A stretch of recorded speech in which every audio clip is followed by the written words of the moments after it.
Hi there, and welcome back to the Cory Doctorow podcast. No, I did not pod fade, as I warned you. I was out of town for a little while and unable to meet my podcasting goals, noble as they were. You may notice a little more background noise. I'm in my new office now and very, very settled in.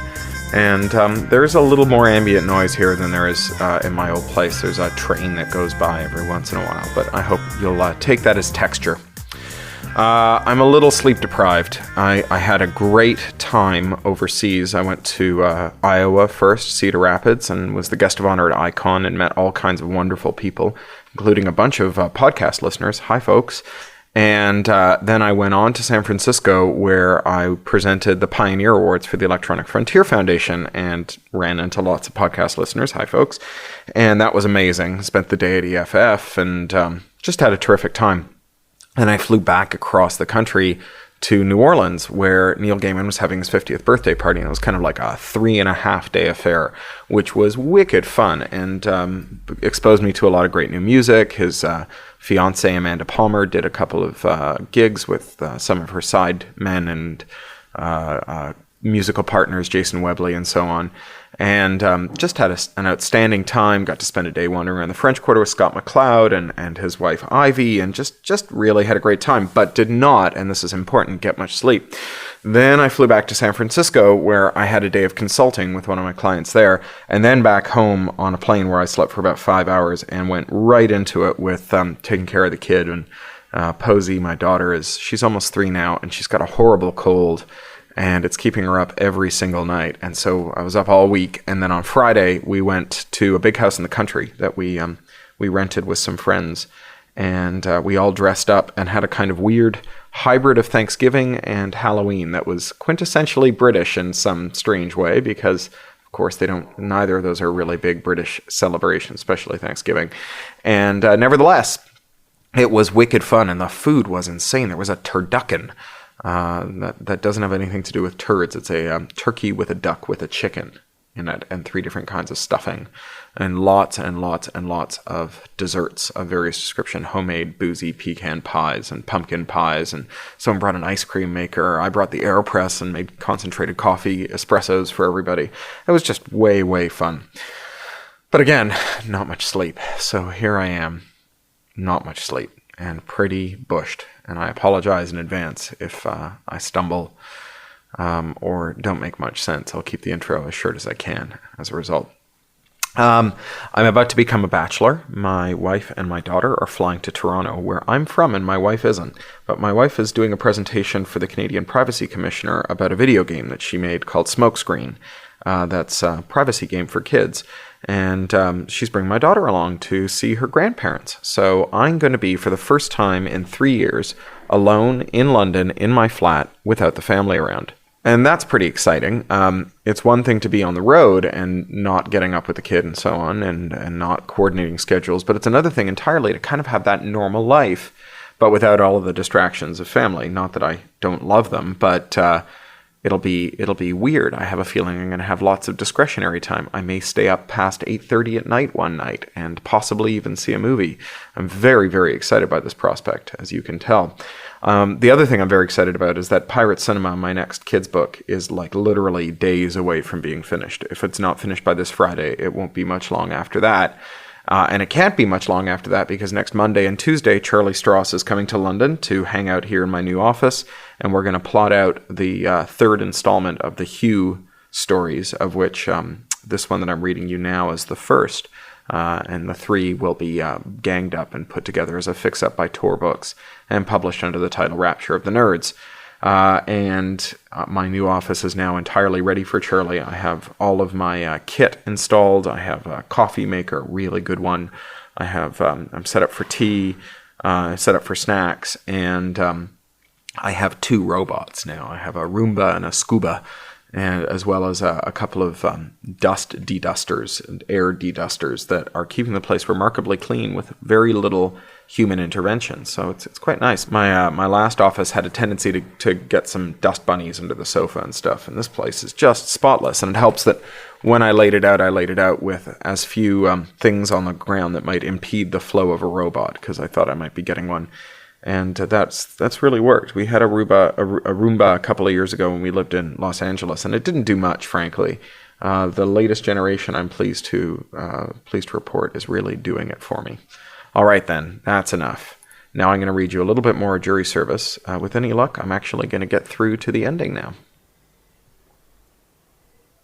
The safe house is another inflatable, half buried in sand and ringed with memory wire, fencing some shepherd's noisome cache of GM livestock, cows that give chocolate milk, goats that eat scrap plastic and excrete a soft, spun cotton analog, miniature hamster-sized chickens that seem even stupider than real chickens and swarm like tropical fish. Adrian's already waiting for them when they arrive, standing over the remains of Hugh's bicycle. "Guess you get to keep the hash, old son," Adrian says, kicking the wreckage. "Too bad. It was a lovely ride. I see you've met Maisie and Becky. Becky, love, would you mind setting Hugh down now? He's looking a little green, and I'm sure he'd appreciate some terra firma and the removal of that horrid gag." Neat as that, Hugh is sitting plonk on his bottom in the sand, helping Adrian laboriously pry back and snap off each of the golem's fingers. Adrian tosses them to the goats, and Maisie says something to him that Hugh can't understand. Adrian shakes his head. "You worry too much. Those buggers will eat anything." Once he's free of the gag, Hugh gives his jaw an experimental wiggle, then opens his mouth in a wide gasp. Quick as that, the whistle, which has been hiding cannily behind his left ear, circumnavigates his jaw and climbs into his mouth, darting down his throat. "Shit," Hugh says, around the harmonics of the whistle, now nestled back in his larynx. "Aha," says Adrian. "You're the carrier, all right. We read about you online. The sisters want samples later. You're going to need a bath first, I think. No offense. Come on in," he says, kicking away sand to reveal a trap door. Hosting it open, Adrian exposes a helical slide into the bounce house's depths. He slides in feet first and spirals down into the safe house. Hugh gasps for breath, balanced on the fine edge between nervousness and stark screaming terror. Normalcy wins. The whistle doesn't hurt, indeed barely feels as if it's there. A goat sidles up behind him with evil in its eyes and leans over his shoulder, snorting, to see if he's edible. The hot breath in his ear reminds him that he's still alive, and not even unable to talk. One of the Libyan goth ninjets is squatting patiently by the door. "Hello," he says, experimentally rubbing his throat. She shrugs and emits a rapid-fire stream of Arabic. Then, seeing he doesn't understand, she shrugs and points at the slide. "Oh, I get it," says Hugh. He peers at her closely. "Do I know you from somewhere?" She says something else, this time sharply. Hugh sighs. "Okay, I don't know you." His throat feels a bit odd, but not as odd as it ought to for someone who's just swallowed an alien communications protocol. "I need to know what's going on," he realizes, eyeing the trapdoor uneasily. Oh well. Steeling himself, he lowers his legs into the slide and forces himself to let go. The room at the bottom is a large bony cavern, its ceiling hung with what looks like giant otoliths, floored with pink sensory fronds. Adrian is putting around with a very definitely non-sapient teapot on a battered Japanese camping stove. The other one of the Ninjet twins is sitting cross-legged on the floor, immersed in some kind of control interface to the Red Crescent Omnifab that squats against one wall, burbling and occasionally squirting glutinously to itself. "Ah, there you are. Cup of tea, mate," says Adrian. "Don't mind if I do," Hugh replies guardedly.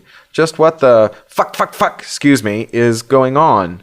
"Sit down," Adrian waves at a beanbag. "Milk? Sugar?" "Both, thanks." "Oh, damn. Got anything for Tourette's?" "According to the user manual, it'll go away soon. No worries." "User manual? Shh!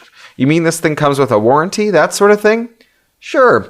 Adrian pours boiling water into the teapot and sets it aside to stew. Then he sits down beside the oblivious Libyan women and pulls out a stash tin. He begins to roll a joint, chatting as he does so. "It's been spamming us to hell and back for the past 6 months. Seems something up there wants us to, talk to it. For some years now, it's not had much of a clue about us, but it's finally invented, bred, whatever, an interface to the human deep grammar engine, sort of like the crappy teapots the embassy issues everyone with. Trouble is, the interface is really specific, so only a few people can assimilate it. You," Adrian shrugs. "I wasn't involved," he adds. "Who was?" demands Hugh, his knuckles whitening. "If I find them—" "It was sort of one of those things," Adrian says vaguely. "You know how it happens. Someone does some deep data mining on the proteome and spots a correlation, posts their findings publicly. Someone else thinks, hey, I know that Joe, and invites them to a party along with a bunch of their friends. Someone else spikes the punch while they're chatting up a Sheila, and then a prankster at the Libyan embassy thinks, hey, we could maybe rope him into one of the old hanging judges' assizes. How about that? Boy, you can snap your fingers, and before you know what's happening, there's a flash conspiracy in action. Not your real good old-fashioned secret world order. Nobody can be arsed tracking those things these days, but the next best thing. A self-propagating teleology meme. Goal-seeking neat ideas are the most dangerous kind. You smoke? Thanks, says Hugh, accepting the joint. Is the tea ready? Yeah. And Adrian spends the next minute pouring out a couple of mugs of extremely strong breakfast tea, while Hugh does his best to calm his shattered nerves by getting blasted right out of his skull on hashishim dope. Okay, let me get this straight. I was never on tech jury call, right? Was a setup, all along. Well, it was a real jury, all right, but that doesn't mean your name was plucked at anything like random. Follow? All right, nobody planned, not a conspiracy, just a set of accidents. 'Cause the cloud wants to talk, huh? Hugh leans back on the beanbag and bangs his head on a giant otolith, setting it vibrating with a deep, gut-churning rumble. Cool. You want to talk to me? You're the human condition in microcosm, mate. Here, pass the spliff. 'Kay, so what wants to talk? Well, you've met the ambassador already, right? It's okay. Bonnie will be along in a while with it. And who the fuck are you? I mean, what are you doing in this? Hell, Adrian looks resigned. I'm just your ordinary Joe, really. Forget the Nobel Prize, that doesn't mean anything. It's all a team effort these days anyway, and I ain't done any lab work for 30, 40 years. Tell the truth, I was just bumming around, enjoying my second teenage wanderyar, when I heard about you through the grapevine. Damn shame we couldn't get a sane judge for the hearing. None of this shit would be necessary if it wasn't for Rosa. Rosa? Rosa Giuliani. She's like a bit conservative. Hadn't you noticed? A bit conservative. Yeah, she's an old-time environmentalist, really likes conserving things, preferably in formalin, including anyone who's been infected by a communications vector. Oh. Hugh is still trying to digest the indigestible thought through a haze of amiability-inducing smoke when the local unplugs herself from the Omnifab's console, stands up and stretches, then plugs in a language module. Your bicycle will be healed again in a few hours, she says, nodding at Hugh, just as the Omni burps and then hawks up a passable replica of a Shimano Universal Ratio gear hub. Can you put it together with tools? Hugh gawks at her. Do I know you? You look just like this hacker. She shrugs irritably. I am not responsible for my idiot clone aunts. But you... He stops. There are lots of you? Oh, yes. She smiles tightly. Aid, my friend, I'm taking a walk. Don't get up to anything I wouldn't. I won't, Becky, promise. Good. I'm Maisie, though. She climbs onto a toadstool-shaped bone and rapidly rises toward the ceiling on a pillar of something that might be muscle, but probably isn't. Lovely girls, Adrian says wistfully when she's gone. Where was I? Ah, yes, the ambassador. Ambassador? Yeah, ambassador. It's a kind of high-bandwidth node with enough translator brains to talk to that thing in your throat. You're the interpreter, see? We've been expecting it for a while, but didn't reckon with these idiot script kiddies ending up in court. It'll be a long... There's a clattering noise behind Hugh, and he looks round so abruptly that he nearly falls off his sack, and though he's feeling mellow, far better disposed toward his fellow man than he was an hour ago, it's all Hugh can do to refrain from jumping up and shrieking. You, says Bonnie, clutching a large and ominously familiar box in her arms as she slides to a halt at the foot of the spiral. Hey, Aid, is this your party? The box twitches in her arm, as if something inside it is trying to escape. Hugh can feel a scream welling up in his throat, and it isn't his. It's a scream of welcome, a pain of politics. He bites it back with a curse. How the hell did you get that, he says. Stole it while the judge was running after you, Bonnie says smugly. There's a readme with it that says it needs a translator. That would be you, huh? She looks at him with ill-concealed lust. Prepared to plug into the ride of your life? God, no, he groans. Adrian pats his shoulder. Peck her up, it's all for the best. The box opens, and the Klein monster bobs a curtsy at him, then warbles. His throat warbles in response. The hash has loosened his vocal cords, so that there isn't the same sense of forced labor, just a mellow, easy kind of song. His voices and the Klein monster's intertwine in an oral handshake, and gradually his sensoria fades away until he's no longer looking out of his eyes, no longer feeling with his skin, but rather he's a part of the cloud mind, smeared across space and time in a billion identities, all commingled in a swirl with unknowable convection currents of thought and deed.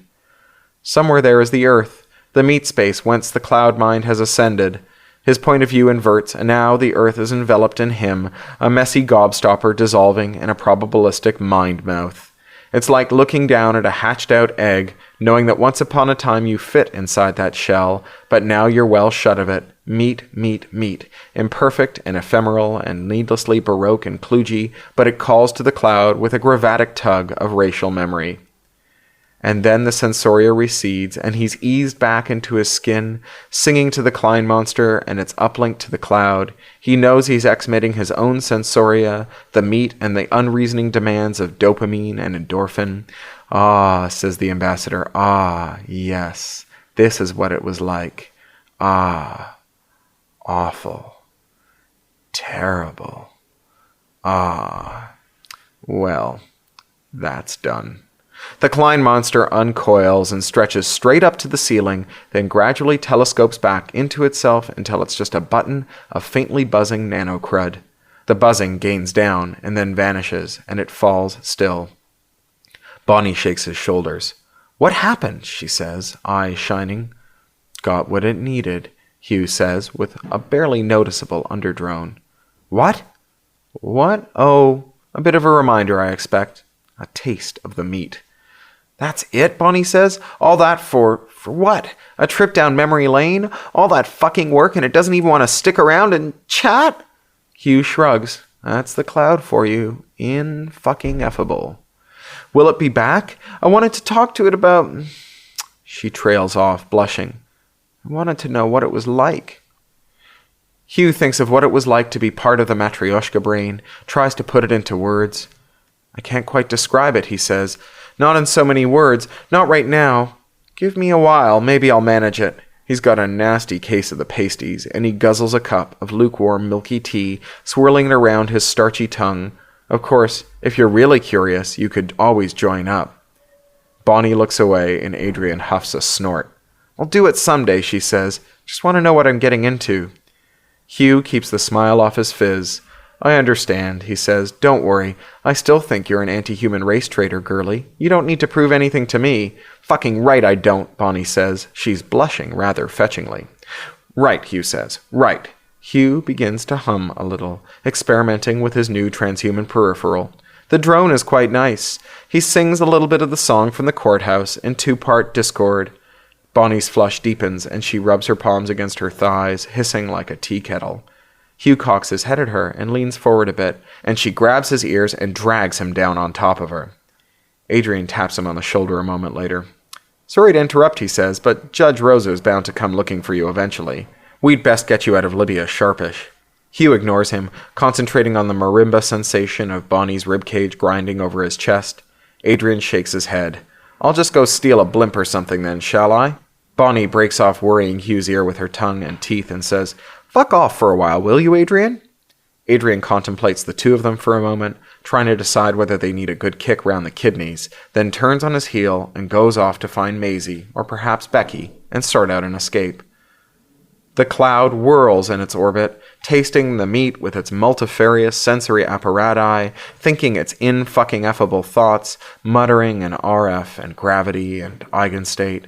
The ambassador hibernates on the safe house's floor, prized loose from under Hugh's tailbone, where it had been digging rather uncomfortably, quite spoiling Hugh's concentration, and tossed idly into a corner. The cloud's done with it for now, but its duty cycle is hardly exhausted, and it wonders what its next use will be. Hugh moans an eerie buzz that sets Bonnie's gut a-quiver in sympathy, which is not nearly as unpleasant as it sounds. In fact, Bonnie thinks she could rather get used to it. The end. Be back next week with Appeals Court. You've been listening to the Cory Doctorow podcast, licensed under Creative Commons Attribution, Non-Commercial Share-alike US 3.0, or as Woody Guthrie put it in another context, this song is copyrighted in the US under seal of copyright 154085 for a period of 28 years, and anyone caught singing it without our permission will be a mighty good friend of ourn, because we don't give a darn. Publish it, write it, sing it, swing to it, yodel it, we wrote it, that's all we wanted to do. Many thanks to John Taylor Williams for mastering. That's Ryneck Studio, WRYNECK Studio at gmail.com. John Taylor Williams is a full-time self-employed audio engineer, producer, composer, and sound designer. In his free time, he makes beer, jewelry, odd musical instruments, and furniture. He likes to meditate, to read, and to cook. Talk to you next week.